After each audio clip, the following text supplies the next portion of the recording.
The faint hum of fluorescent lights filled the open office of Dalton Industries, a mid-sized marketing firm nestled in the vibrant heart of downtown Louisville, Kentucky. The building, a striking blend of glass and steel, boasted floor-to-ceiling windows that framed the pulse of the city below, a mosaic of bustling streets, honking cars, and hurried pedestrians. For 25-year-old Alana, this wasn't just another job. It was her proving ground, a stage to carve her own identity away from the shadow of her last name. Her first day had been a blend of nerves and determination. Striding into the office, she exuded a quiet confidence masked beneath her crisp, professional attire. Natural sunlight danced off her deep brown skin, and her carefully styled curls framed a face that revealed both hope and a steely resolve. She wasn't just any new hire, though. Alana was the daughter of the company's CEO, Gerald Lawson, a fact she'd chosen to keep hidden. Gerald Lawson, at 55, was a titan in the industry, respected for his sharp intellect and unwavering integrity. But this wasn't his story. It was hers. Alana had begged him for the chance to forge her own path, free from the privilege of being the boss's kid. After some hesitation, Gerald agreed, placing her in the marketing department under Ryan Harper, a manager known for his no-nonsense demeanor. Ryan, a sharply dressed man in his mid-40s with a penchant for designer ties, had a reputation for driving results. But he was equally known for his quick judgments, and even quicker dismissals of anyone he deemed unworthy of his time. When Alana introduced herself, Ryan's handshake was perfunctory, his gaze assessing her, as though she were a subpar resume. "Marketing assistant, right?" he said curtly, barely meeting her eyes. "Let's get one thing straight. I don't have time to babysit. Keep up or don't bother." Alana's stomach tightened, but she forced a polite smile. "Understood, Mr. Harper. I'm here to contribute." Ryan nodded briskly, already turning away. "Good. Your desk is over there. Stay out of my way." Her assigned workspace, a cramped cubicle tucked into the office's far corner, felt more like an exile than an opportunity. Alana couldn't shake the feeling it was deliberate, a silent message about where she stood in the hierarchy. Undeterred, she reminded herself why she was there. This was her chance to prove she could stand on her own merit. But the first weeks tested her resolve in ways she hadn't anticipated. Brainstorming sessions buzzed with collaboration, yet Alana's suggestions were consistently sidelined. Ryan's dismissive tone was like a blade hidden beneath a smile. "Good try, Alana," he'd say, his words laced with condescension. "Maybe leave this to the experienced folks." Each rebuff stung, but the quiet implication that she was out of her depth hurt even more. Still, she kept her composure, determined to let her work speak for itself. Night after night, she stayed late, meticulously analyzing data and refining her ideas. Yet Ryan remained indifferent. One morning, he tossed a crumpled $20 bill onto her desk. "Coffee? My usual. Don't take all day," he barked, not even sparing her a glance. Alana froze, her jaw tightening as muffled whispers from nearby desks reached her ears. "She won't last," someone murmured. "Yeah, he's really tearing into her," another replied. Clenching her fists, Alana grabbed her coat. They were wrong. She wasn't going anywhere. But Ryan's relentless undermining only escalated. In meetings, her proposals were dismissed, only for him to repackage them as his own moments later. One Monday, armed with a detailed pitch for a new campaign, Alana raised her hand. "I think we should focus on their audience's interest in eco-friendly solutions. Positioning the product as sustainable could really resonate," she said, her voice steady. Ryan leaned back in his chair, smirking. "Sustainable? That's ambitious," he drawled, his tone dripping with skepticism. Before she could respond, he turned to another team member. "Jared? Thoughts?" Jared hesitated, glancing at Alana apologetically. "Actually, I think she's onto something. The market data supports that angle." Ryan's smirk faltered. "Fine. We'll look into it," he said sharply, moving on. By the end of the meeting, her proposal had been rephrased and claimed as his own. The professional sabotage was bad enough, but it was his cutting remarks that lingered longest. One afternoon, as she presented a draft, he leaned back, a thin smile on his lips. "Surprised you're this polished," he said. "Most people in your position don't come across as refined."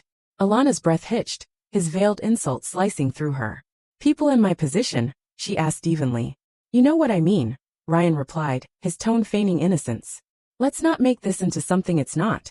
She forced herself to nod, retreating to her desk with her fists clenched. The final straw came one morning when she arrived to find a teetering stack of paperwork dumped unceremoniously on her desk. A sticky note read, "Sort this by end of day. Thanks. Fuming, Alana approached Ryan. Is there a reason I'm doing this? She asked.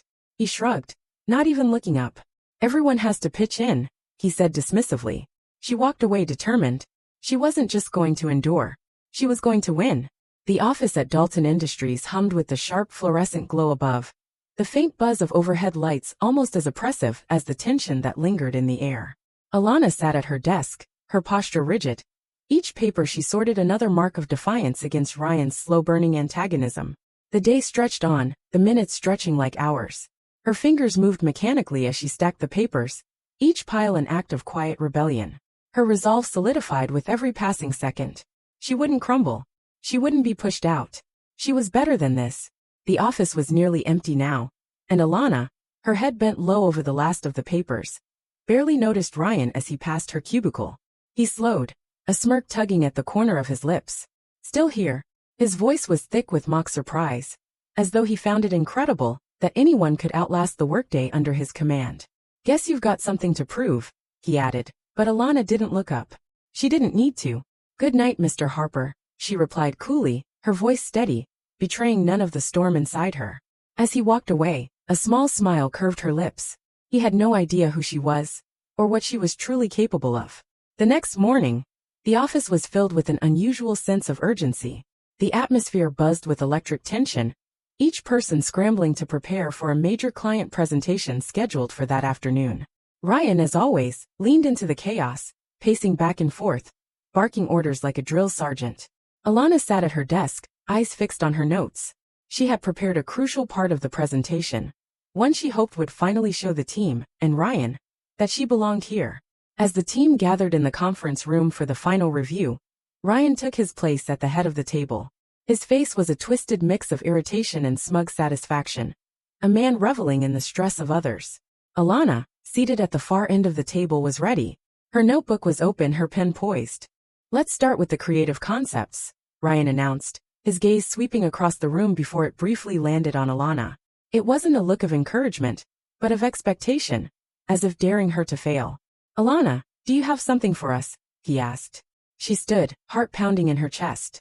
I've analyzed the client's brand, voice, and audience, and I believe a campaign centered around. Hold on, Ryan interrupted, raising a hand as though she were a nuisance. Before you get into that, I just want to remind everyone that we're looking for polished ideas. This isn't the time for experimentation. The words landed like a slap, ringing through the silence that followed. Alana could feel the eyes of her colleagues on her, some of them uncomfortable, but none brave enough to speak up. She swallowed hard, her throat tight, but her voice remained steady as she pressed on. As I was saying, I believe positioning the product as both innovative and socially responsible will resonate with the target demographic. I've outlined a campaign theme that highlights. That's enough, Ryan cut her off, his tone dismissive. We'll circle back to this later if there's time. The room froze. The words hung in the air like lead, suffocating. Alana clenched her hands around the edge of her notebook. Her body tensed, but she didn't break. Ryan moved on, calling on another team member, as though her idea hadn't even existed. By the end of the meeting, Ryan had taken full credit for the direction of the campaign. Her direction, her ideas, twisted and stripped of any recognition. Alana remained silent, her frustration bubbling just below the surface. When the team filed out of the room, she lingered behind, her breath shallow, fists clenched at her sides. Mr. Harper, she called, her voice calm but sharp. Why do you keep dismissing my work? Ryan looked up, startled by her directness. Then, the cold mask he wore snapped back into place. Excuse me? Alana stood her ground, stepping closer, her voice unwavering. I've worked harder than anyone else on this team. And you keep cutting me off, belittling my contributions, taking credit for my ideas. Why? Ryan scoffed, leaning against the table, clearly unbothered. You want the truth? Fine. You don't belong here. You're in over your head, and honestly, I'm tired of cleaning up your messes. Her heart raced, the fury building, but Alana refused to flinch. You don't even give me a chance to show what I'm capable of. You've made up your mind about me, before I even walked through the door. Ryan crossed his arms, his smirk maddeningly smug. Maybe you're not cut out for this kind of work. Maybe you should consider something more suited to your strengths. The implication hung in the air, toxic and unmistakable. Alana's composure cracked. You don't get to decide what I'm capable of, she shot back. And for the record, I've already done more for this campaign than you ever will. Ryan's face flushed with anger, the smirk evaporating as he took a step closer, voice rising. Watch your tone, young lady. You might think you're special, but you're just another assistant. Easily replaceable. Before Alana could respond, the door to the conference room swung open with a force that made both their heads turn. Gerald Lawson stood in the doorway, his tall frame filling the space. His sharp eyes, dark and unyielding, swept over the room, landing squarely on Ryan. What's going on here? Gerald's voice was calm, yet held an edge of authority that made Ryan stiffen. Ryan faltered, his usual confidence crumbling. Mr. Lawson, I was just what?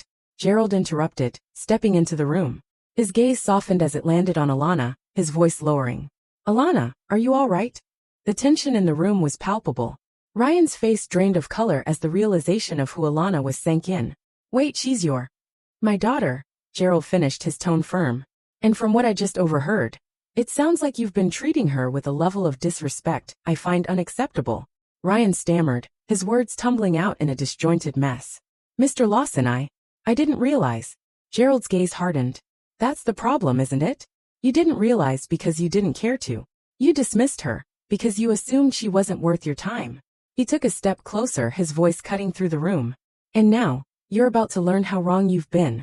Ryan opened his mouth to protest, but Gerald raised a hand, silencing him. We'll discuss this later. For now, you're excused. Alana and I have a presentation to prepare. Ryan didn't argue. He grabbed his things in a hurry and practically fled from the room, leaving Alana and her father alone. Gerald turned to Alana, his expression softening once again. You handled yourself well, he said, a glimmer of pride in his eyes. But from now on, you don't have to fight these battles alone. Alana blinked back the sudden sting of tears, relief flooding her chest. Thank you, Dad. Gerald smiled, his hand resting gently on her shoulder. Let's show them what you're made of. The door clicked shut behind Ryan, and the weight of weeks of mistreatment finally began to lift from Alana's shoulders. Her father's presence, calm and resolute, was all the assurance she needed. Today things would be different. Gerald's gaze was sharp as he flipped through the campaign notes she'd meticulously prepared, his eyes scanning each page with focused precision. Walk me through this, he said, his voice smooth yet commanding, less like a father's and more like the one he used in the boardrooms, a tone that carried weight, that demanded attention. Alana felt a surge of confidence rush through her as she nodded, her posture straightening. She was ready, prepared, and determined to show him what she was capable of. With renewed clarity and passion she spoke, explaining each idea with the same precision she'd used earlier in the day. But now, in the safety of her father's office, there would be no interruptions, no mocking or belittling. Gerald was attentive, his eyes fixed on her, occasionally nodding as if to signal that he was absorbing every word, every detail. Each thoughtful question he posed was a subtle invitation for Alana to expand, to dive deeper into her ideas. And she did, confidently navigating the conversation. By the time she finished her presentation, a slow smile tugged at the corners of his mouth, something that wasn't just approval. It was recognition. This is excellent work, Gerald said, his tone steady and approving. If they don't see that, it's their loss. He leaned forward slightly, as though rallying himself for what was to come. Let's make sure this campaign gets the attention it deserves. When the afternoon rolled around, and the team reconvened for the client presentation, the air in the room was thick with tension. Ryan sat at the table, his posture rigid and uncomfortable, avoiding eye contact with anyone, a stark contrast to Alana, who walked in with her head held high. At her side was Gerald, his presence like a fortress of support. The presentation proceeded smoothly, with each team member presenting their sections. When it was Alana's turn, Gerald stood and introduced her. This next segment was developed by one of our most promising team members, he said, his voice steady and firm, underscoring her importance. I'll let her take it from here. Alana stepped forward, palms slightly clammy, but her voice unwavering as she began to deliver her proposal. The confidence she had felt in front of her father earlier surged back within her, and as she spoke, she could feel the subtle shift in the room. Her colleagues, once distant and reluctant, were now leaning forward, taking notes, nodding in agreement. Even Ryan, who had never been one to show approval, couldn't mask the begrudging acknowledgement in his eyes. By the time she finished, the clients were visibly impressed. One, a woman in her mid-40s with sharp glasses, and a smile that seemed to warm the entire room, turned to Gerald. This is exactly what we were hoping for, she said, her voice filled with admiration. Who developed this? Alana hesitated for a moment, but before she could respond, Gerald spoke up, his voice ringing with pride. The credit belongs entirely to Alana, he said. She's been a driving force behind this campaign. The room erupted in applause, and for the first time in a long while Alana felt seen. The satisfaction that bloomed in her chest wasn't just from the acknowledgement. It was from the realization that her hard work had finally come to fruition. As the day wound down and the office emptied out, Gerald called a meeting with Ryan.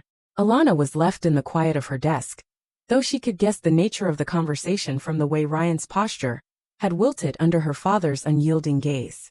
Through the glass walls of Gerald's office, she watched Ryan's confident swagger fade into hurried steps as he quickly exited the building. When Gerald finally approached her desk, there was no need for words. Ryan will no longer be overseeing your department, he said, his voice calm yet decisive. I've reassigned him to another role, one with less opportunity to misuse his authority. Alana nodded, grateful but measured. I don't want special treatment, she said, her voice steady, though a flicker of unease still lingered within her. You're not getting special treatment, Gerald replied, his tone softening. You're getting what you've earned. There's a difference. He paused, studying her with a gaze that seemed to see beyond the surface. You've handled yourself with more grace and patience than most would. I'm proud of you. But don't let anyone, not even me, make you feel like you have to prove your worth. You're already enough. Those words settled over Alana like a healing balm, softening the rawness of the wounds she had carried for so long. The next Monday, as the office came alive with activity, there was an undeniable shift in the atmosphere. Ryan's absence loomed large, and though no one spoke of it outright, the sense of relief was palpable. The workplace, once dominated by tension, now felt lighter, more open.